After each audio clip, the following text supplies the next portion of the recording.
dia bisa menggunakan formulir yang 1770 SS ya. Karena apa? Karena 1770 SS ini adalah formulir yang lebih sederhana atau lebih bahasanya apa ya? Lebih gampang gitu ya. Lebih mudah karena komponen-komponen sama dengan 60 juta atau lebih dari 60 juta ya. Jadi bisa menggunakan yang 1770S. Komponennya itu memang masih sederhana, tetapi tidak sesederhana yang 1770 SS ya. Nah, nanti Bapak-bapak dan Ibu-ibu coba dilihat dari formulir yang sudah saya kasih ya di Excel. Nah, di situ ada formulirnya. Nah, untuk yang 1770 ini untuk apa? Nah, 1770 ini bisa digunakan untuk wajib pajak orang pribadi yang berpenghasilan di atas 60 juta ya, atau dia menggunakan perhitungan NPPN ya, atau dia bisa mempunyai aset yang banyak ya, atau dia memiliki penghasilan lebih dari satu ya. Jadi selain dari gaji dia mungkin berpenghasilan dari menjual jasa ya, atau dia ada dari membuka UMKM ya, atau usaha atau entrepreneur lainnya. Nah, itu bisa menggunakan yang 1770. Oke. Nah, di formulir SPT tahunan OP ini ya, baik itu yang 1770S ataupun 1770 ini, nanti di pojok paling kanan itu kita ada pilihan untuk jenis SPT-nya, apakah itu pembukuan ataupun pencatatan ya. Dari yang sudah kita pelajari ya mengenai pencatatan dan pembukuan, nah itu akan mempengaruhi dari SPT tahunan tersebut. Kenapa? Ya, karena sebelum kita memilih untuk menggunakan formulir tersebut, kita harus sudah tahu terlebih dahulu laporan keuangan kita masing-masing, gitu ya. Apakah di setiap tahunnya kita membuat suatu laporan atau tidak? Ya, kalau misalkan kita setiap tahunnya sebagai orang pribadi mempunyai laporan keuangan ya, baik itu laporan posisi keuangan, baik itu laporan laba rugi ataupun cash flow. Nah, itu kita bisa memilih yang namanya pembukuan ya. Jadi kita bisa memilih 1770, nanti kita pilih yang jenis pembukuan.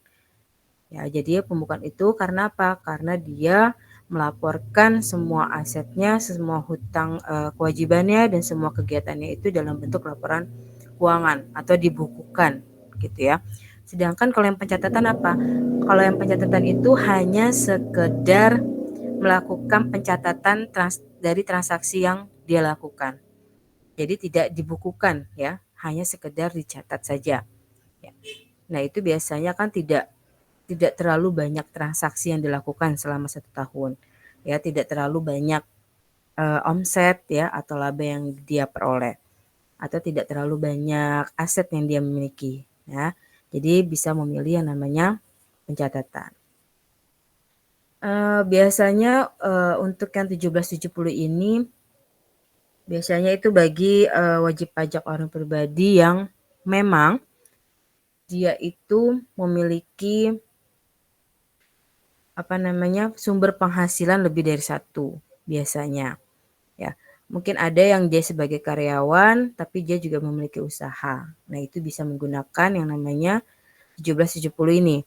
Lalu ada juga yang hanya memiliki sumber penghasilan satu ya, tetapi dia memiliki omset yang cukup tinggi ya, di atas 60 juta bahkan di atas 100 juta. Misalkan apa? Misalkan dia menggunakan penggunaan pajak PP23 ya, selaku dia UMKM.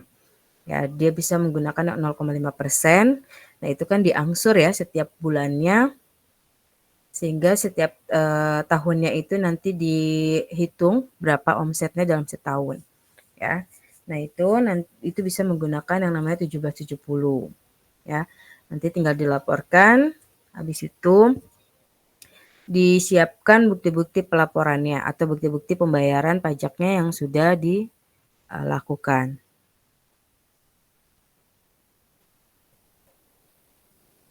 Oke. Nah, di sini siapakah yang harus mengisi dan melaporkan formulir SPT 1770? Ya, ini tadi yang sudah bahas. Ya, dilihat dari apa? Dari jenis penghasilan, status pernikahan serta harta kepemilikannya. Ya.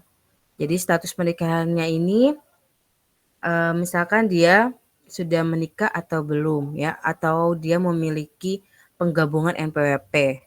Nah, kalau untuk penggabungan NPWP ini, jika suami dan istri itu memiliki satu NPWP yang sama, maka dia diwajibkan menggunakan formulir yang 1770 ya. Jadi tidak boleh menggunakan yang 1770S atau SS ya. Karena apa? Karena dia memiliki dua sumber penghasilan yang menjadi satu ya. Harta dan kepemilikannya. Nah, ini juga. Jadi kalau misalkan sudah satu NPWP ya, baik itu suami istri ya, sudah satu NPWP, maka semua harta yang dia miliki ya, baik itu harta dari suami ataupun harta dari istri, itu harus dilaporkan ya.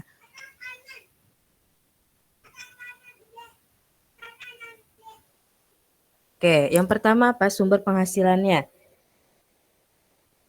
Penghasilan yang dimaksud untuk 1770 ini apa sih? Yang pertama dari dia melakukan usaha atau pekerjaan bebas ya. Yang kedua, memiliki satu atau lebih pemberi kerja ya, artinya memiliki dua sumber penghasilan atau lebih ya. Yang ketiga apa? Dikenakan PPh final atau yang bersifat final. Oke. Yang keempat, ada dalam negeri lainnya atau luar negeri lainnya ya. Ini sama saja, artinya memiliki dua sumber yang berbeda negara ya. Nah, ini wajib pajak orang pribadi di mana dia melakukan kegiatan usaha ya atau pekerjaan bebas ya, baik itu sebagai pekerja seni ya, atau sebagai pengecer ya, atau sebagai menawarkan jasa ya, jasa accounting ya, ada jasa apalagi namanya perbaikan software ya biasanya. Nah, itu juga termasuk dalam sumber penghasilan yang menggunakan formulir 1770. Oke, yang kedua apa? Status pernikahan atau kepemilikan harta dari suami istri. Ini dilaporkan baik laki-laki atau wanita lajang yang memiliki berpenghasilan dan suami dengan atau tanpa memiliki perjanjian pisah harta. Ya, istri yang memiliki perjanjian pisah harta. Ya. Yang kedua apa? Penghasilan suami istri akan dikenai pajak secara terpisah jika status dari suami istri tersebut hidup terpisah atau dia memiliki putusan hakim ya kalau hidup terpisah. Yang kedua, dikehendaki secara tertulis ya berdasarkan perjanjian dari pisah harta atau penghasilan. Yang ketiga apa? Dikehendaki oleh istri yang memiliki untuk menjalankan hak dan kewajiban perpajakannya sendiri. Ya, ini untuk status perpajakannya. Oke, nah selanjutnya ini ada beberapa dokumen yang wajib diunggah ya, sesuai dengan peraturan yang terbaru ya, Per 02 PJ garing 2019, di mana untuk jenis SPT atau formulir 1770 ini ada beberapa berkas yang wajib dilampirkan ya. Yang pertama apa? Jika statusnya itu nihil atau kurang bayar ya maupun itu lebih bayar, maka wajib dia melaporkan yang namanya laporan keuangan ya atau pembukuan. Oke. Yang kedua apa? Rekap bulanan peredaran bruto ya. Jika wajib pajak ini menggunakan perhitungan NPPN ya. Atau jika setiap bulannya ini wajib pajak membayar yang namanya PP 23 atau yang dicicil selama setiap bulannya. Yang ketiga apa? Daftar pembayaran PPh 25. Ya, PPh 25 ini bukan PPh 25 badan ya, tapi PPh 25 ini ada yang orang pribadi, ada orang yang badan. Ya. Jadi PPh 25 ini misalkan contohnya kayak desainer. Nah, desainer itu dia bisa memperhitungkan pajaknya itu menggunakan MPPN ya, pakai norma yang berlaku atau dia menggunakan PPh 25 ya. Jadi nanti setiap tahunnya dari SPT tahun yang dilaporkan itu ketahuan ya PPh 25 orang pribadinya itu berapa. Nah, nanti itu akan dicicil di bulan berikut akan dicicil di tahun berikutnya. Ya, dicicil nanti untuk pembayaran PPh 25-nya. Nah, yang keempat apa? Yang keempat ini peredaran bruto dan pembayaran PP 23 ya atau 0,5%. Yang kelima, penghitungan PPh. Apa sih penghitungan pajak PPh ini? Ya, penghitungan PPh ini yang dimaksud ini adalah jika status pernikahannya itu bersifat pisah harta atau memilih terpisah. Ya, ini jadi diperhitungkan pajak penghasilannya masing-masing. Ya, jadi dari pihak suami PPh-nya berapa, dari pihak istri PPh-nya berapa. Nah, nanti ketika digabung itu akan otomatis ya. Karena apa? Karena kan kalau kita download di DJP ya, yang kita download PDF-nya itu kan sudah perhitungannya sudah otomatis ya. Kita sudah masukkan angka di situ sudah terhitung secara otomatis. Nah, nanti di situ akan di cross check ya apakah benar sesuai atau tidak perhitungannya. Nah, keenam ini apa? Keenam ini adalah bukti pemotongan zakat. Jika ada kolom zakat yang diisi. Yang ketujuh ada penghitungan asuransi jika ada, dan yang kedelapan ada perhitungan kompensasi kerugian jika ada ya. Tapi biasanya yang paling sering yang harus dilampirkan itu adalah nomor 1 ya, terus nomor 2, nomor 3, nomor 4 dan nomor 5 ya. 1 sampai 5 ini biasanya yang diharuskan ya untuk dilampirkan. Mungkin kalau ditambahin satu lagi yang ke-9 itu adalah bukti pembayaran setiap pajaknya. Nah, itu harus dilampirkan. Tapi kalau untuk bukti pembayaran PPh 21 itu nggak bisa ya. Karena PPh 21 kan kehitungnya itu sekantor gitu ya, seperusahaan. Jadi itu tidak bisa itu tidak perlu dilaporkan bukti pembayarannya. Hanya saja bukti potongnya saja yang harus kita lampirkan.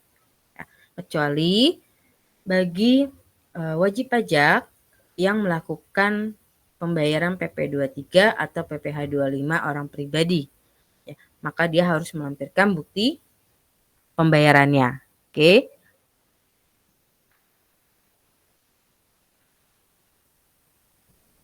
Oke, kita di sini ada sedikit latihan ya. Coba kita lihat sama-sama. Tuan David adalah wajib pajak dalam negeri orang pribadi, pengusaha tertentu dengan status kawin memiliki 2 tanggungan. Ya. Telah memenuhi persyaratan untuk melakukan pencatatan di mana kegiatan usahanya adalah perdagangan eceran ikan hias laut. Ya. Ini KLU-nya sudah tertera. Ya. Menurut SPT tahunan PPh orang pribadi tahun 2019, David melaporkan penghasilannya 1 M itu di Tangerang dan 500 juta di Bogor. Ya, artinya dia memiliki 2 penghasilan. Coba kita lihat lagi. PPh pasal 25 yang dibayar selama tahun 2019 yaitu 0,75% dari omset. Ya. Nah, lalu dalam SPT Tuan Davin di tahun 2019 terdapat penghasilan lainnya. Nih, penghasilan lainnya. Jadi yang ini omset ya, omset yang dia dapat 1 M ya di cabang yang di Tangerang dan 500 juta di cabang Bogor. Nah, aja ada penghasilan lainnya dari apa? Dari dia memiliki ruko. Dia menyewakan ruko. Ya, menyewakan ruko sejumlah 40 juta dan PT ABC ini memotong PPh atas sewa tersebut sebesar 4 juta. Ya. Yang kedua, dia mendapatkan laba dari penjualan cincin sebesar 12,5 juta. Yang ketiga, penghasilan lainnya berupa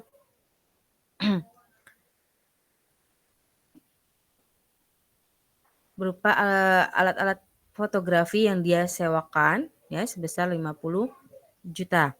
Nah, di mana pihak penyewa dari PT ABC ini telah memotong PPh-nya sebesar 1 juta.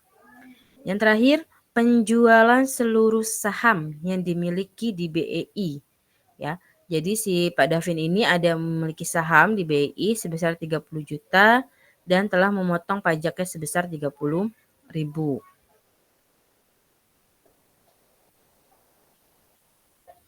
Nah, ini adalah lampiran-lampiran dari SPT 1770.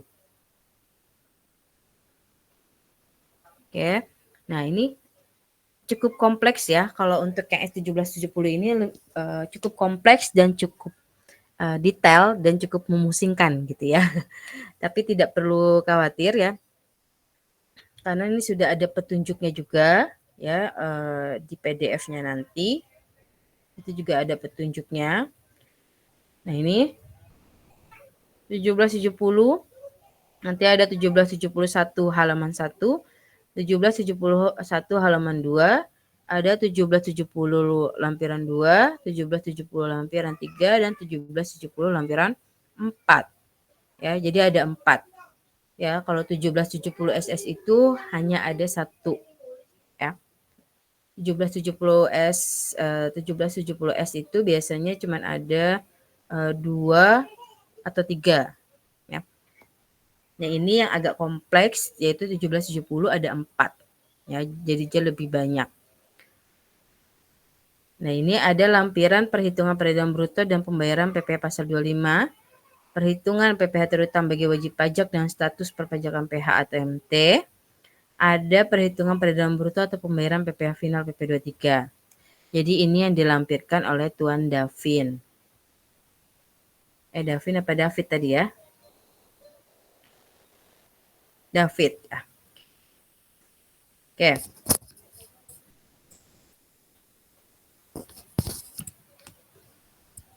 Oke, coba kita lihat.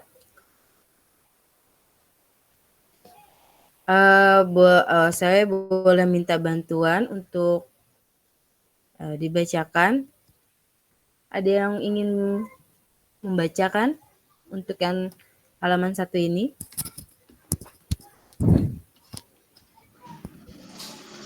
Boleh Bu, saya boleh. Ya, boleh Bapak silakan.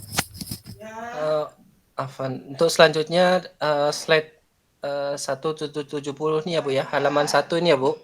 Ya, betul. Untuk penghitungan penghasilan neto dalam negeri dari usaha dan atau pekerjaan bebas bagi wajib pajak yang menyelenggarakan pembukuan. Di antaranya formnya seperti yang kita lihat bersama ini. Bagian ini hanya diisi oleh wajib pajak yang menyelenggarakan pembukuan. Untuk melaporkan besarnya penghasilan neto maksud kami dalam negeri dari usaha dan atau pekerjaan bebas yang diterima atau diperoleh WP dalam tahun pajak yang bersangkutan. Oke. Oke, baik. Terima kasih, Pak. Sama-sama Ibu.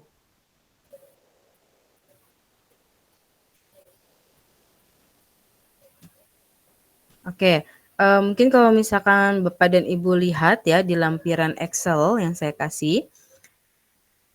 Nah, di situ ada beberapa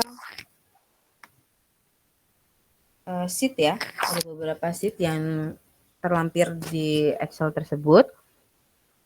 Nah, ini saya ada kasih gambaran di sini saja ya, gambaran sedikit untuk di lampiran 1. Nah, untuk lebih detailnya itu silakan Bapak-bapak dan Ibu-ibu lihat. Saya izin share, lihat di Excel-nya.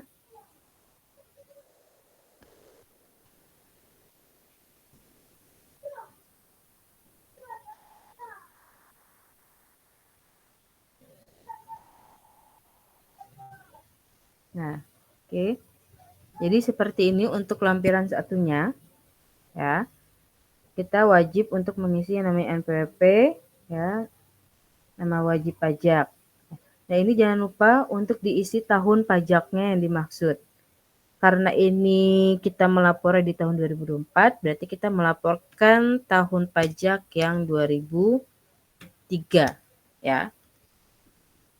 Nah, di sini adalah tahun pajaknya. Ya. Perhatikan ini ada BL, ada TH. Ya. Artinya ada bulan, ada tahun. Bulannya apa? Bulannya ini karena kita di akhir tahun pajak, berarti di sini ada 12 dan tahunnya ini 23. Ya, di sini juga sama. Sampai dengan nih 01 ya, jadi 1 Januari sampai 12/23. Ya. Nah, di sini kita wajib memilih apakah pembukuan atau pencatatan. Ya. Jadi tidak semua yang memiliki aset banyak ya, yang semua memiliki enggak semua yang memiliki perhitungan MPPN itu pembukuan ya. Ada juga yang namanya pencatatan di sini juga boleh. Ya. Tetapi notabene atau lebih seringnya itu adalah pembukuan. Oke. Nah, di sini diisi nanti nomor NPWP dari Bapak-bapak dan Ibu-ibu masing-masing, nama wajib pajaknya siapa. Nah, di sini dilihat apakah pembukuan atau laporan keuangan yang dibuat oleh setiap wajib pajak itu apakah diaudit atau tidak. Ya, kalau diaudit nanti disertakan nama dari akuntan pabriknya siapa, NPWP akuntan pabriknya berapa, ya, nomor kantor KAP-nya berapa, ya, NPWP-nya, nama konsultannya pajak. Kalau misalkan dari wajib pajak itu memiliki konsultan pribadi gitu ya, konsultan pajak pribadi, itu silakan dicantumkan. Tapi kalau misalkan pembukuannya itu tidak diaudit, ya, berarti kita cukup menceklis yang tidak diaudit. Ya. Nah, di sini nanti otomatis ya penghasilan dari usaha atau pekerjaan bebas berdasarkan laporan keuangan yang bersifat komersil. Ya. Di sini nanti diisi ya, ini penyesuaian fiskal positif. Ini fiskal negatifnya. Oke.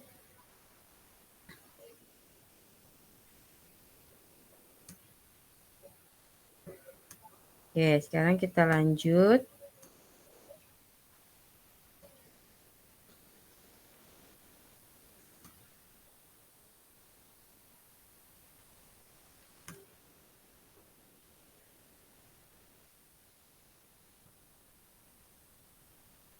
Oke, ini yang lampiran ke 2-nya. Ada yang coba ingin membacakan?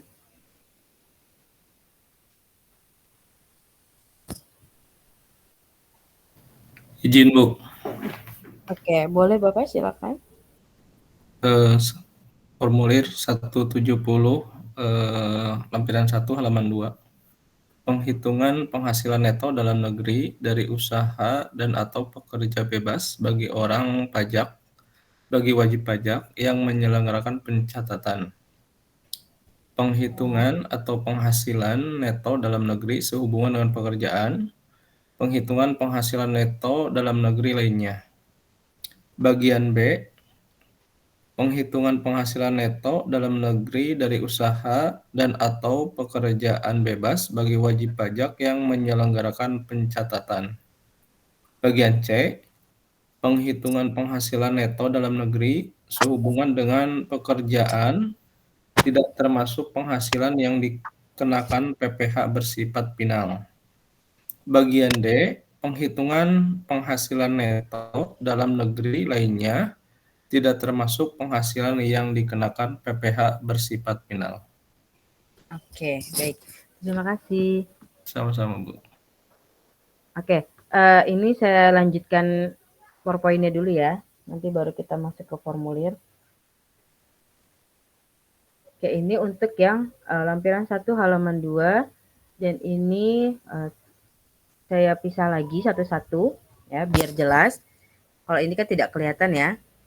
Ini saya pisah lagi. Yang dimaksud dengan yang B ini, ya, ini adalah perhitungan penghasilan neto dalam negeri dari usaha atau pekerjaan bebas yang dilakukan oleh wajib pajak. Ya. Jadi di sini, ya, di sini jika lihat nanti boleh dilihat ini 1.500.000, 1,5 M, ya, dia menggunakan norma 15%, maka penghasilan netonya adalah 225.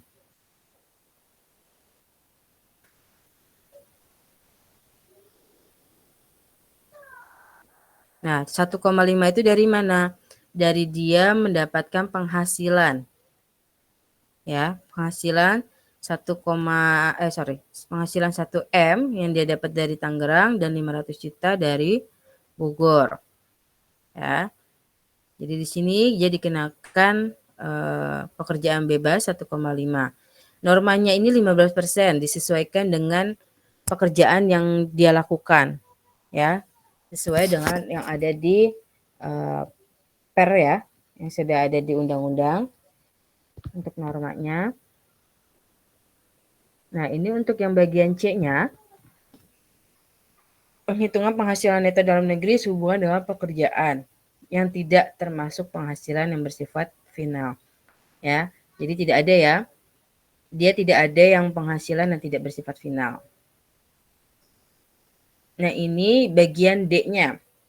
Bagian D-nya ini adalah penghitungan penghasilan neto dalam negeri lainnya, tidak termasuk penghasilan yang dikenakan PPh bersifat final. Ini yang tidak termasuk dikenakan. Ada apa? Ada sewa. Ya. Bunga, royalti, sewa, penghargaan, hadiah, ya, keuntungan penjualan atau penghasilan lainnya di mana dia tidak termasuk penghasilan yang dikenakan PPh yang bersifat final. Ya, sewa 50 juta. Dapat dari mana 50 juta itu? Dari sini. Ya. Penghasilan lainnya berupa sewa alat-alat fotografi. Ya. Di sini ada 50 juta. Penghasilan ini merupakan penghasilan tidak teratur.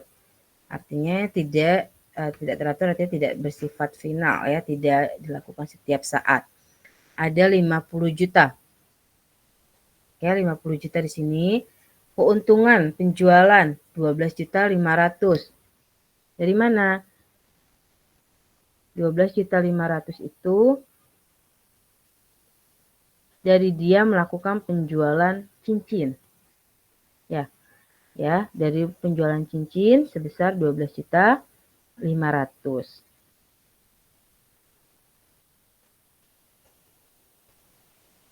Nah, oke, ini tadi lampiran pertama halaman 2. Selanjutnya lampiran 1772, lampiran 2. Ya, di mana lampiran 2 ini daftar pemotongan atau pemungutan PPh oleh pihak lain yang dibayar atau dipotong di luar negeri dan PPh ditanggung pemerintah.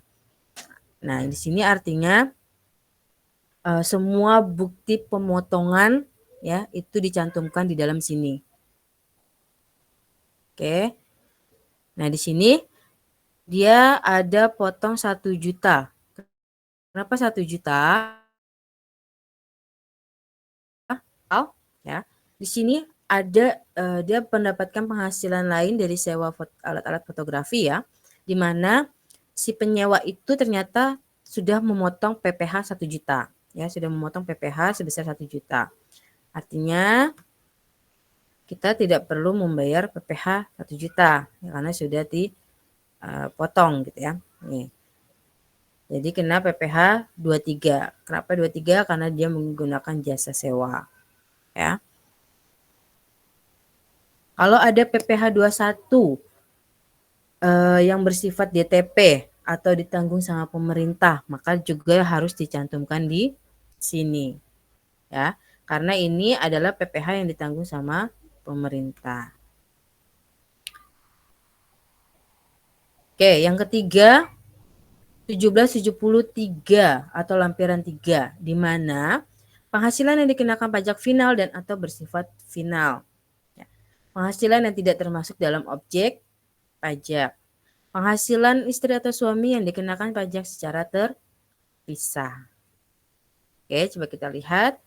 Nah, ini rinciannya ya. Untuk penghasilan yang dikenakan pajak final atau bersifat final. Ya, tadi ada penjualan coba kita cross check ya di sini. Yang pertama ada bunga deposito, tabungan ya. Ada bunga diskonto, ada penjualan saham, hadiah, undian, pensiunan ya, sewa atas bangunan ya. Dari semua data atau jenis penghasilan yang ada di SPT, kita lihat kembali di soal. Ada nggak yang tercantum di dalam jenis penghasilan di sini? Ya. Tadi di soal ada apa? Ada penjualan saham. Jadi dia punya saham di BI, ya dia ada jual sahamnya. Ternyata berapa sahamnya? 30 juta. PPh-nya berapa? 30.000. Ya. Lalu ada sewa atas tanah dan bangunan. Berapa dia menyewakan tadi? Ada 40 juta. Berapa PPh yang dikenakan? Yang dikenakan itu akan, karena ini bersifat final berarti dia akan dikenakan PPh sebesar 10%. Ya, karena bersifat final. Di soal coba kita lihat. Nah, ini ya. Penjualan saham 30 juta. PPh yang dipotong 30.000. Ada lagi tadi sewa ruko 40 juta. Ya, pajaknya berapa? 4 juta. Jadi tinggal dicantumkan saja. Ya, sudah tinggal dicantumkan, nanti di sini tinggal dijumlah. Ya, tinggal dijumlah PPh terutangnya berapa. Nah, ini adalah lampiran yang keempat. Yang keempat ini coba kita lihat, ini adalah harta pada akhir tahun. Kewajiban atau utang pada akhir tahun dan daftar susunan anggota keluarga. Ya, kalau yang empat ini agak lebih mudah ya, karena hanya mencantumkan harta kita yang tercantum di dalam atau di tahun 2023 itu apa aja ya. Mana harta yang sudah dijual, mana harta yang sudah beli ya, itu juga harus dicantumkan. Kalau yang sudah terjual gimana? Ya harus kita keluarkan. Dan itu akan menambah cash kita.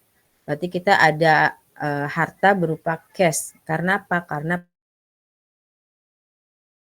dari tahun sebelumnya. Yang kedua apa? B. Bagian B ini adalah kewajiban atau utang pada akhir tahun. Misalkan kita ada pinjaman dana ke bank ya, atau kita ada KPR rumah. Nah, itu juga harus dicantumkan. Tapi dilihat yang menggunakan yang melakukan hutang tersebut atau kewajiban tersebut siapa ya. Jangan yang tercantum di namanya, misalkan kita ada pinjam dana nih ke bank. Nama yang tercantum itu adalah nama suami. Nah, itu nggak bisa kita masukkan ke dalam kita sebagai istri gitu ya, tidak bisa dicantumkan ke kewajiban atau utang kita. Tapi harus dimasukkan ke suami. Atau juga sebaliknya ya, itu utangnya suami tapi kita yang melaporkan sebagai istri juga tidak boleh. Atau sebaliknya, istri punya utang terus dilaporkan oleh SPT si suami, itu juga tidak boleh ya. Jadi tergantung dari nama masing-masingnya. Dan yang terakhir apa? Daftar susunan anggota keluarga. Ya, di sini ada istri dan ada maksimal 3 tanggungan atau 3 anak. Ya. Jadi kalau si suami pasti mencantumkan istri dan 3 anaknya. Tapi kalau kita sebagai istri ya, kalau ada yang melaporkannya juga, itu tidak perlu mencantumkan si suami atau si anak. Ya, cukup diri kita saja.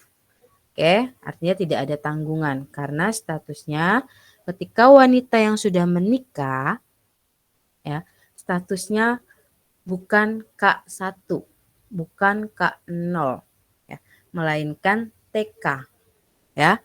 Jadi perempuan ketika dia sebelum menikah, dia bisa berstatus tidak menikah dan memiliki tanggungan-tanggungan. Ya. Tapi ketika perempuan itu sudah menikah, ya, status pajaknya itu tetap tidak kawin. ya, dan tidak memiliki tanggungan. Karena apa? Karena itu sudah masuk ke dalam tanggungan si suami. Jadi suami yang harus melaporkan di dalam daftar susunan ini ada istri dan anak-anaknya, ya. Jadi kita sebagai istri hanya melaporkan kita pribadi saja, oke?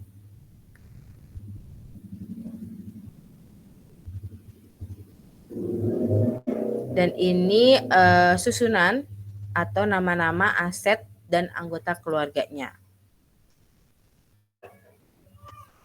Oh, ini sorry. Ini ada kebalik ini tulisan ini di atas.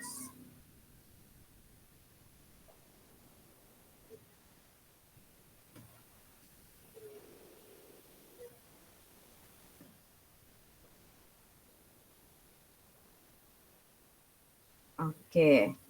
Nah, setelah yang keempat tadi, baru kita masuk ke dalam induk. Ya, yang induk ini dia ada yang dari usaha atau pekerjaan bebas, ada dari yang dikenakan PPh final, ada yang dari dalam negeri. Nah, biasanya kalau yang induk ini kita udah nggak perlu mengisi ya, karena sudah otomatis keisi. Ya, di sini ada petunjuk-petunjuknya. Ini contoh ya, penghasilan neto dalam negeri dari usaha atau pekerjaan bebas itu akan terisi secara otomatis dari 1770 lampiran 1 halaman 2 bagian B. Ya, bagian B itu mana sih? Kita masuk lampiran 2 bagian B.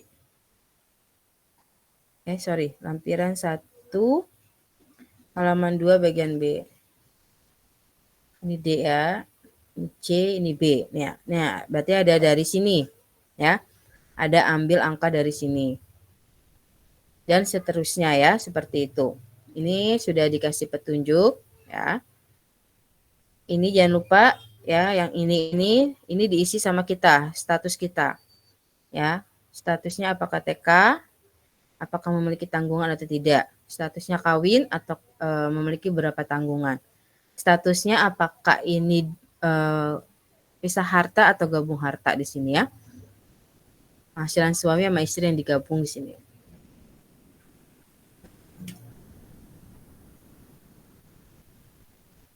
Oke, nah ini ada pasal 17 ya, dia menggunakan pasal 17 ya, yang tarif.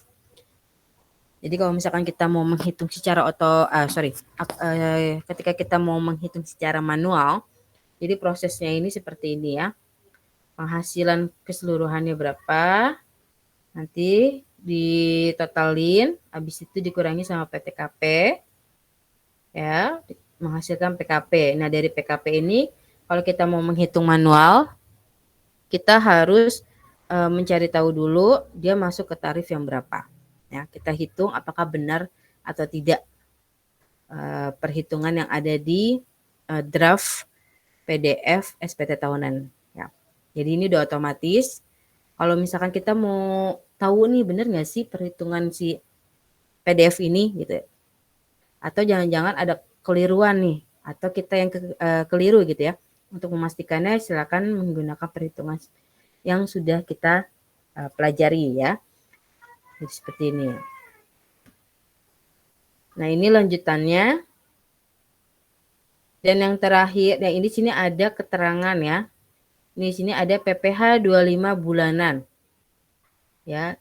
Ini kalau misalkan statusnya ini dia menggunakan pembayaran PPh 25 orang pribadi atau yang dibayarkan sendiri. Ya, statusnya PPh 25-nya itu berarti 11.250.000. Ini yang harus dia bayarkan setiap bulannya.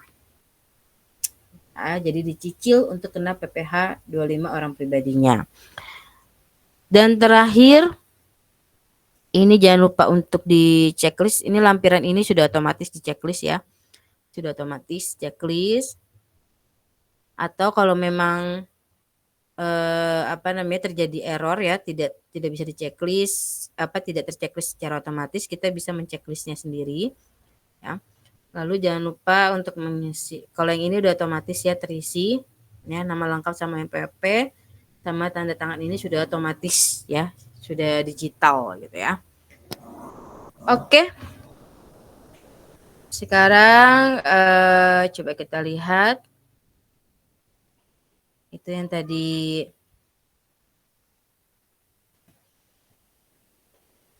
secara PPT-nya ya. Sebenarnya gimana sih cara urutan untuk pengisian PDF itu? Mungkin dari Bapak-bapak dan Ibu-ibu ada yang ingin berpendapat? Biasanya seperti apa sih pengisiannya? Apakah dari awal ya dari 1770 atau kita dari terakhir atau bagaimana ngacak untuk cara pengisian yang benar?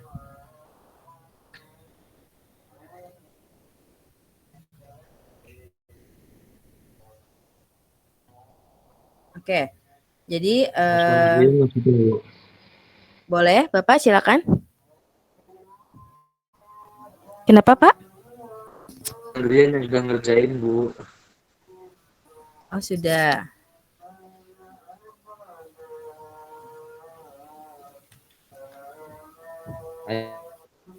Coba ini Mas. Kenapa Pak? Yang tugas kemarin Bu mengenai pelaporan SPT itu Bu ya? Iya betul. Ya, sebenarnya kenapa saya lebih mengutamakan yang 1770 ini? Karena ini yang pertama ini salah satu formulir SPT tahunan yang cukup kompleks ya, cukup detail ya. Karena bukan hanya untuk orang pribadi saja, tapi untuk badan akan seperti ini juga ya, lebih detail. Jadi setidaknya kita mengetahui nih yang lebih sulit itu seperti ini loh prosesnya gitu. Nanti untuk yang 1770S dan SS itu tidak terlalu rumit ya. Nanti kita coba lihat ya untuk yang 70S dan SS. Nah, sekarang untuk yang 1770 dulu. Ini saya kasih sedikit bocoran ya.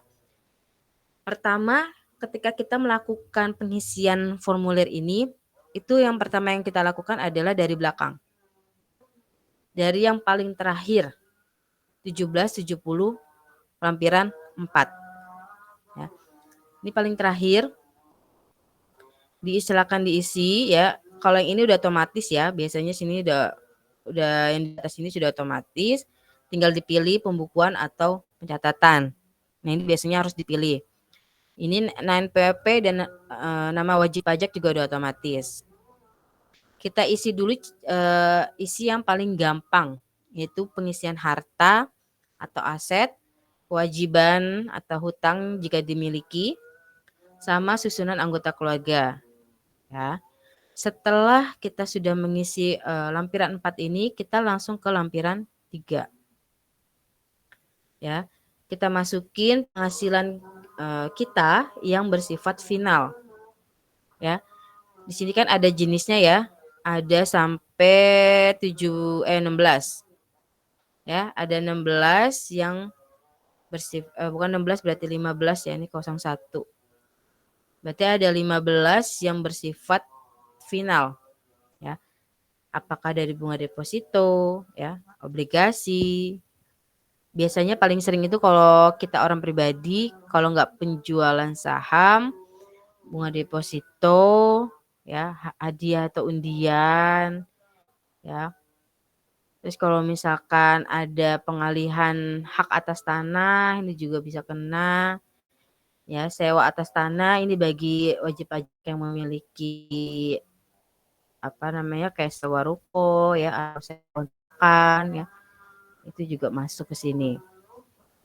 Oke. Ini DPP-nya tinggal dimasukin ya, atau penghasilan brutonya. PP turutangnya berapa? Kalau final kena berapa persen ya, Bapak-bapak dan Ibu-ibu? Ada yang tahu untuk final?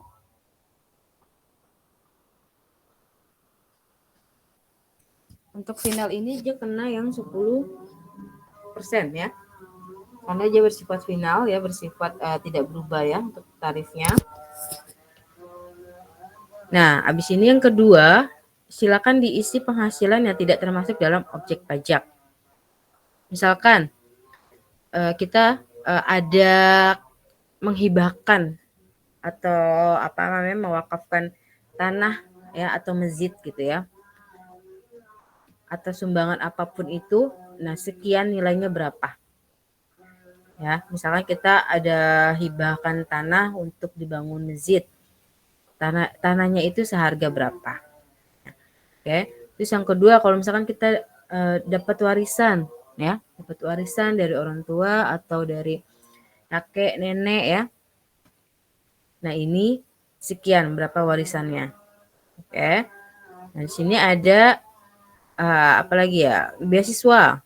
Nah biasanya ini kayak mungkin untuk dapat beasiswa pendidikan melanjutkan kuliah di luar negeri ya, atau di dalam negeri, berapa beasiswa yang dia peroleh ya selama 1 tahun pajak itu. Lanjut, yang ketiganya apa? Ini penghasilan istri atau suami yang dikenakan pajak secara terpisah ya, jika dia memang melakukan yang secara terpisah.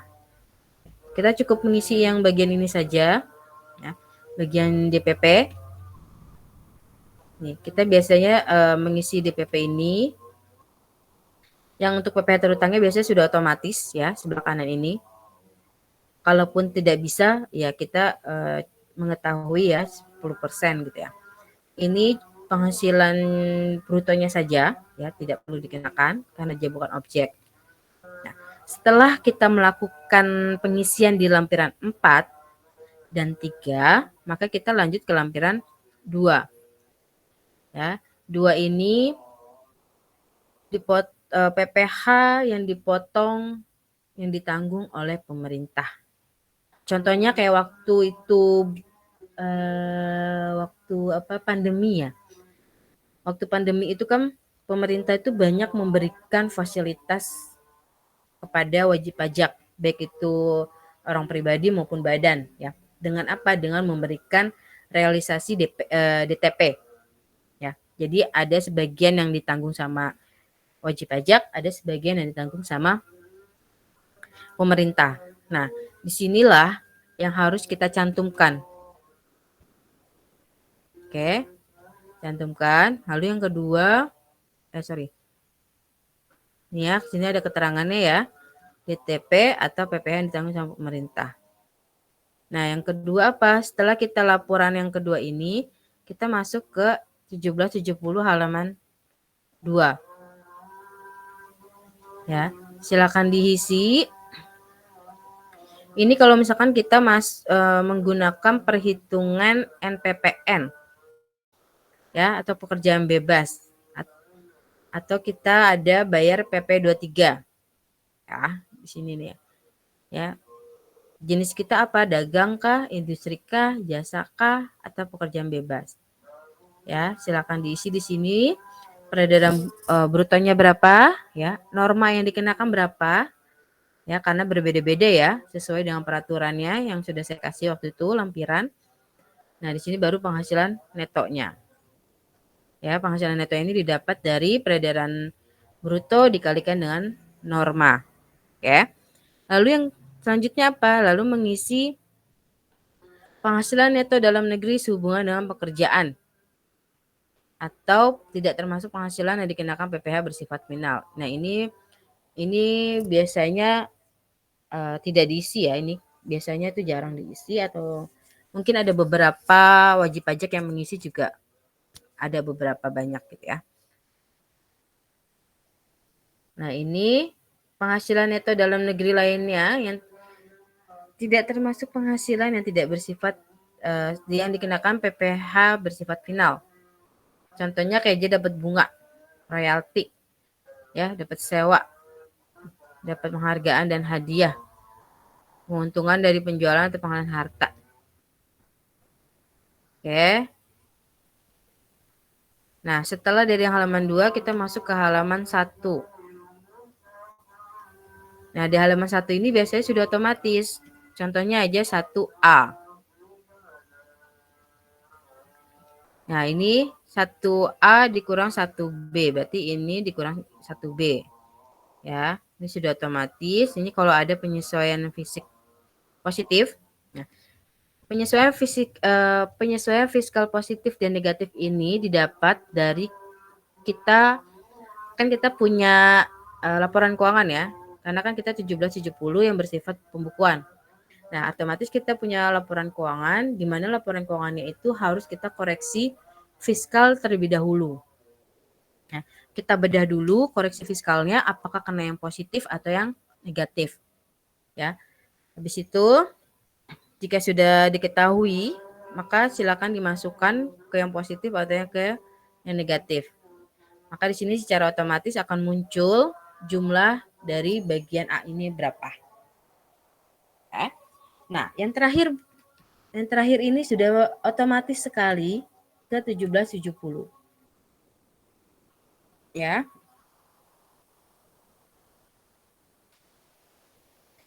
Ini sudah otomatis. Nah, ini untuk yang formulir Excel ini dia tidak otomatis ya. Maksud saya otomatis ini adalah ketika kita sudah mendownload draft PDF dari DJP online, itu sudah otomatis. Nah, kalau di sini silakan Bapak-bapak dan Ibu-ibu perhatikan petunjuk di sini ya.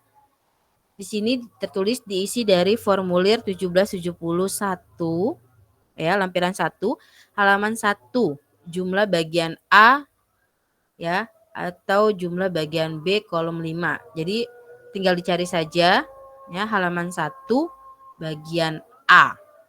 Berarti di sini gitu ya. Tinggal diikuti juga yang ini 1770 lampiran 1 halaman 2 bagian C kolom 5. 1 halaman 2 bagian C kolom 5. Bagian C mana? Nah, ini bagian C kolom 5 berarti ini. Ya. Jadi ini tinggal diikuti saja. Oke, sebentar ya, ini sedang azan, kita skip dulu.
Oke, kita lanjutkan lagi. Untuk yang formulir 1770 ini sudah cukup dipahami atau ada yang ingin ditanyakan?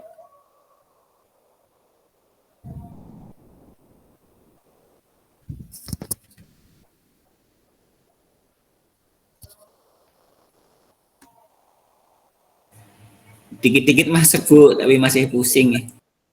Iya, oke Pak, apa-apa. Minum obat apa itu? Pelan-pelan aja ya Pak ya. Soalnya kalau untuk mengisi yang 1770 ini memang harus pelan-pelan dan harus teliti ya, takutnya terlewat gitu ya. Nah, ini kan ada, berarti ada 5 ya, hitung 5 arusan ya. Jadi ada induk, ada lampiran 1, halaman 1, ada induk, ada lampiran 1, lampiran 2, 3, dan 4. Nah, di sini ada lampiran lainnya ya. Ini harus diisi lembar perhitungan PPh terhutang bagi wajib pajak atau suami istri yang melakukan penggabungan harta atau pisah harta. Ya. Nanti di sini dicantumkan penghasilan suaminya berapa, di sini nanti dicantumkan penghasilan istrinya berapa. Nanti di sini diisi K/I garing tanggungan. Tanggungannya misalkan 2, berarti K/I garing 2. Ya, nanti di sini secara otomatis terisi berapa PTKP-nya dan berapa PKP yang dikenakannya. Ya, jadi di sini akan terlihat PPh terhutang yang ditanggung oleh suami berapa, PPh terhutang yang ditanggung istri berapa. Oke. Ini nanti akan terisi 2 ya, ada dari suami dan ada dari istri. Nah, yang ini daftar pembayaran OPPT ini rekapitulasi ya untuk wajib pajak orang pribadi yang melakukan pembayaran PPh 25 orang pribadi atau melakukan pembayaran PP 23. Jadi nanti di sini ditulis NPWP tempat usaha ya, atau bisa ditulis NPWP tempat usahanya misalkan namanya PT ABC Sejahtera misalkan. Di sini alamatnya di Jakarta, di sini peredaran brutonya berapa? Ya, dituliskan. Kalau misalkan setiap bulannya itu bayar, berarti kan ada 12 bulan. Ya, berarti di sini seharusnya ada 12 baris ya. 12 baris berapa, PPh yang sudah dibayarkan berapa. Ya, ini rekapitulasi yang harus diisi jika kita melakukan PPh 25 orang pribadi.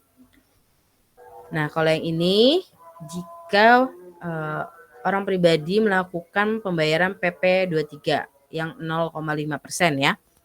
Nanti di sini diisi. Sebenarnya di sini untuk yang NPWP tempat usaha atau yang ini juga ya, ini sebenarnya bisa diisi dengan bulan atau tempat usaha juga nggak apa-apa. Ya. Misalkan di sini diisi Januari, Februari ya. Januari misalkan. Februari, di sini Maret, di sini April. Ya, dan seterusnya. Misalkan di sini Tangerang. Ya. Peredaran brutonya misalkan di bulan Januari dia ada bayar PP 23-nya itu 50 juta.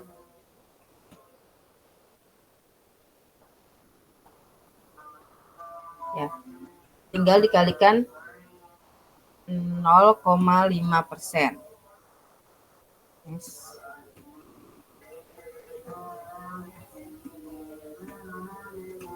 Ya.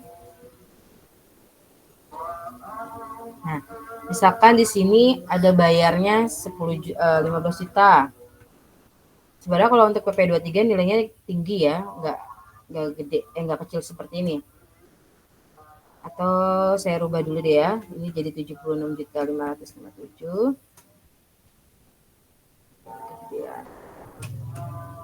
Terus di sini misalkan 56.300. Di sini ada 100 juta. Ini ada 89 juta. Ya. Nah, ini hati-hati ya, untuk yang PP23 perlu diingat penghasilan di bawah 100 juta, penghasilan di bawah 1 juta itu tidak dikenakan PP 23 atau tidak dikenakan 0,5%. Jadi ini statusnya masih 0. Ini masih ini sama ini berapa? 132.050. Berarti di bulan Februari ini masih ada, ini kan statusnya 132.050. Berarti di bulan Februari ini ada yang tidak dibayar, ada yang dibayar. Jadi tidak full ya. Berarti nanti di sini dibagi 2 ya pembayarannya. Kenapa dibagi 2 begini? Ini karena karena kan 100 juta pertama itu tidak dikenakan ya. Berarti di sini berarti ini 32.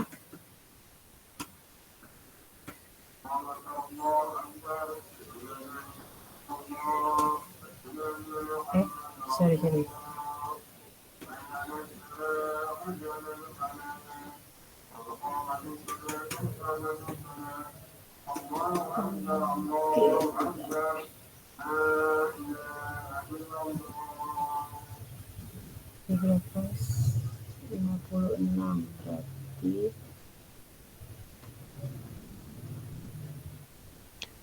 Berarti ini berarti 32,0 dikurang 32.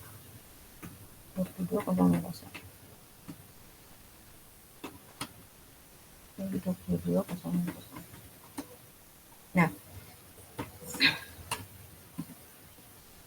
Nah, ini tadi ya.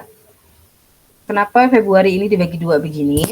Ya, karena kan sesuai dengan peraturannya pemerintah memberikan fasilitas untuk pembayaran PP23 ya, untuk pembayaran 100 juta pertama atau penghasilan di bawah 100 juta itu tidak dikenakan tidak dikenakan PP23 atau tidak dikenakan 0,5%. Nah, untuk yang Januari kan sudah kepake 75.750. Ya. Nah, di Februari ternyata omsetnya atau penghasilannya sekitar 56 juta. Nah, kalau 75 sama 56 itu kan berarti sudah melebihi dari 100 juta. Ya. Jadi di bulan Februari itu harus dipisah 2. Mana penghasilan di Februari yang masuk ke dalam hitungan 100 juta itu, mana Februari yang harus dibayarkan PP23-nya. Ya. Ini saya pisah ya. Ini kan kalau digabung ya. Kalau digabungkan menghasilkan 56 juta. Ini saya pisah, kenapa? Biar penghasilan di Januari dan sebagian penghasilan di Februari ketika digabung hasilnya 100 juta. Jadi dia tidak bayar pajak. Ya, tidak bayar 0,5%. Artinya apa? Artinya di Februari dia hanya membayar 0,5% dari 32 saja, bukan 56, ya. Jadi ini cukup menguntungkan ya bagi wajib pajak orang pribadi. Badan pun juga sama seperti itu. Ya. PT pun juga sama. Oke, jadi harus diperhatikan, harus seperti ini ya, dirincikan. Ya. Oke, ini mengenai yang 1770. Coba sekarang kita lihat ya yang 1770S sama SS.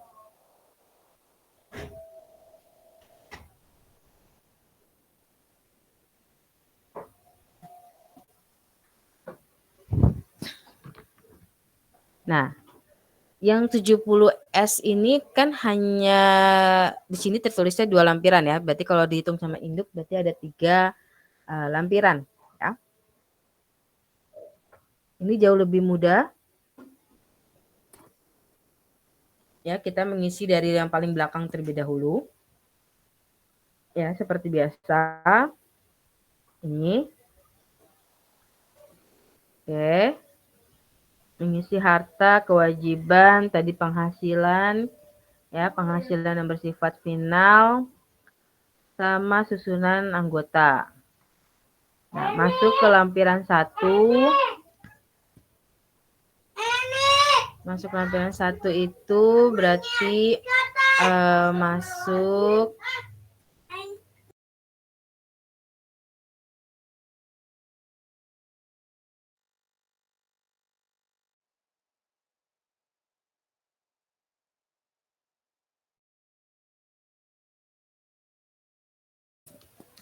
Nah, jadi untuk yang S ini langsung ke lampiran pertama lagi.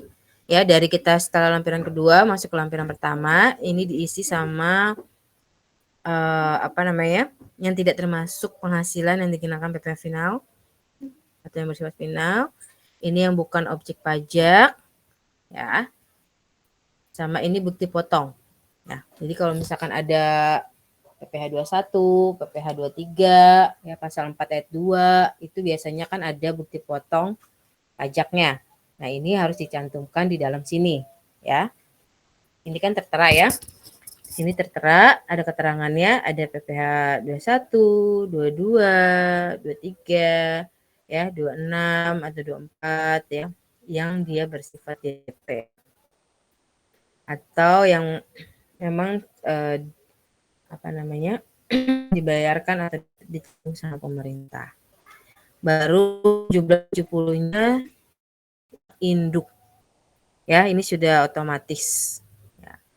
Nanti silakan kalau untuk yang induk, kalau kita download masing-masing ya di DJP online masing-masing, ini sudah otomatis ya untuk yang induk ini.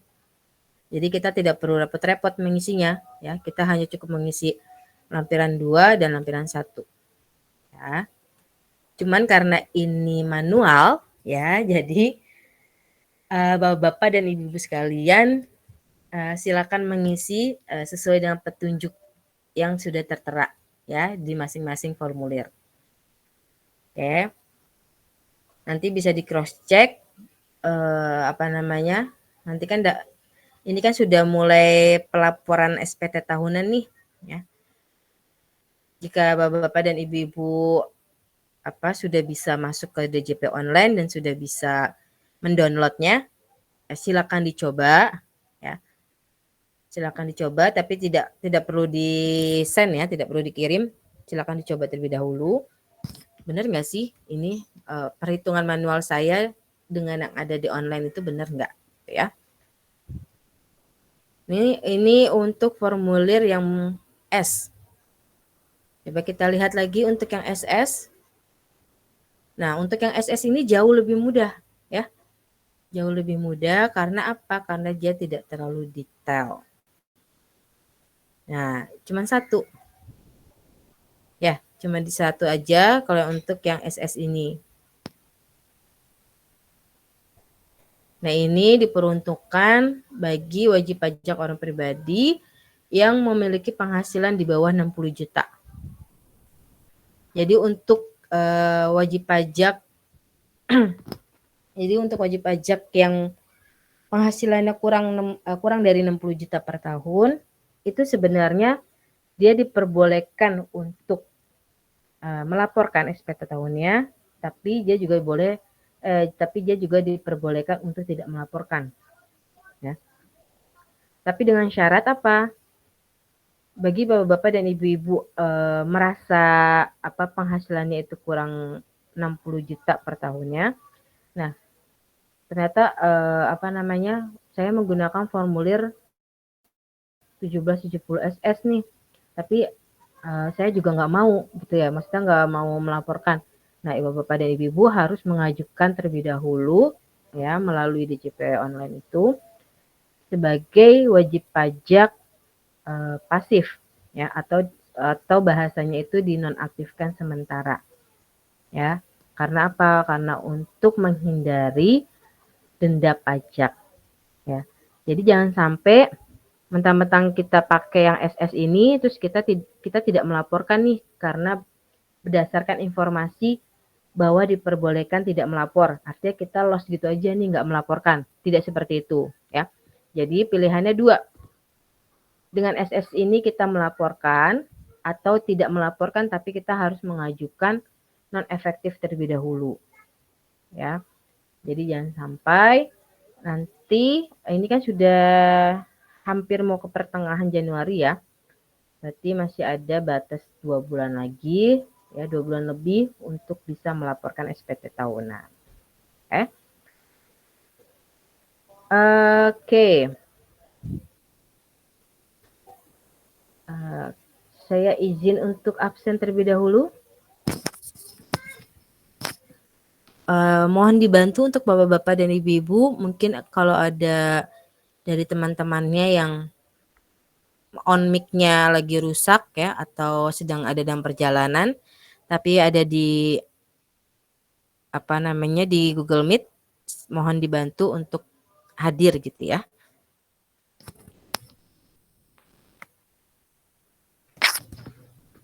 Muhammad Fatih hadir.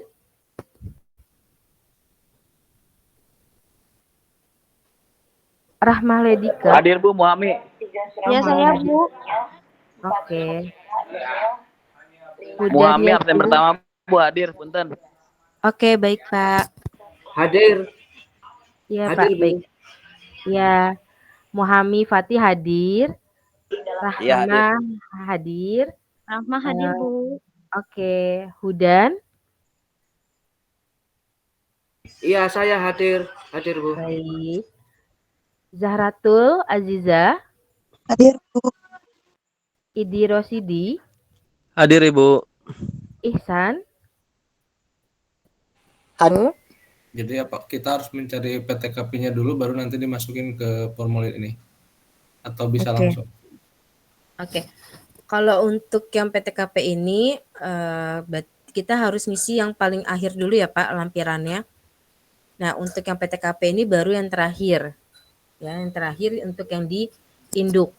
Nanti kan di induk itu kan semua penghasilan itu sudah terekam atau sudah terrekap ya. Baru di situ ketahuan penghasilan bruto yang dikenakan keseluruhan itu berapa. Baru nanti dikurang sama PTKP-nya. Nah, dari yang ya jadi nanti pas udah sampai ke induk itu kita bisa menggunakan perhitungan manual yang pernah kita lakukan ya. Yang pakai PTKP nanti menghasilkan PKP baru dihitung pasal 17-nya. Nah, di situ baru ketahuan apakah benar secara kita masukin ke formulir itu benar sama dengan yang kita hitung manual itu benar atau tidak. Jadi seperti itu, Pak. Ya, jadi kita harus pakai rumus dulu yang pelajaran sebelumnya dulu ya, Bu ya. Baru nanti dimasukin ke formulir ini. Iya, boleh, Pak. Terus satu lagi Bu, boleh. ini yang di dokumen PDF yang wajib diunggah. Ini ada nomor 8 penghitungan kompensasi kerugian. Ini apa ya Bu ya? Nah, kompensasi kerugian ini kalau misalkan kita mendapatkan dari yang tahun sebelumnya atau dari pas laporan pajaknya. Jadi kalau misalkan di tahun sebelumnya itu kan ada yang namanya bisa terjadi lebih bayar atau kurang bayar. Ternyata pas di cross check ya dari laporan tahun sebelumnya itu pas di cross check itu ternyata seharusnya kita ada kurang bayar nih, tapi kita malah lebih bayar. Nah, itu nanti akan ada kompensasinya gitu. Oh iya Bu, baik Bu. Kirain asuransi gitu Bu. Nah, untuk asuransi nanti ada masuk ke kolom sendiri Pak. Oh, beda lagi kolomnya ya Bu. Iya, beda lagi kalau untuk yang asuransi. Ini lebih kepada kompensasi itu lebih kepada pembayaran pajak lebih atau kurangnya. Baik Bu, terima kasih Bu. Oke. Ada lagi yang ingin ditanyakan? Untuk yang pengisian latihan pengisian formulir ini tidak perlu dikumpulkan ya, silakan dikerjakan masing-masing. Cuman kalau untuk dicek ke saya juga boleh, nanti saya cek ya, boleh via email atau WA juga nggak apa-apa. Nanti saya cross check apakah benar jawaban masuk ke dalam kolom-kolomnya itu benar atau tidak ya. Nanti saya cek. Cuman kalau tidak dikumpulkan juga tidak apa-apa ya. Oke. Ada yang ditanyakan kembali?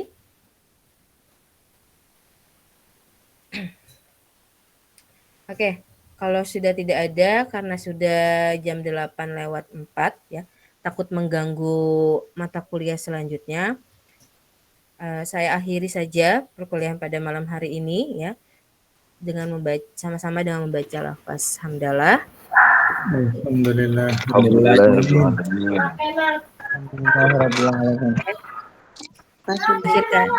Akhir kata dari saya, mohon maaf ya apabila ada kata-kata yang kurang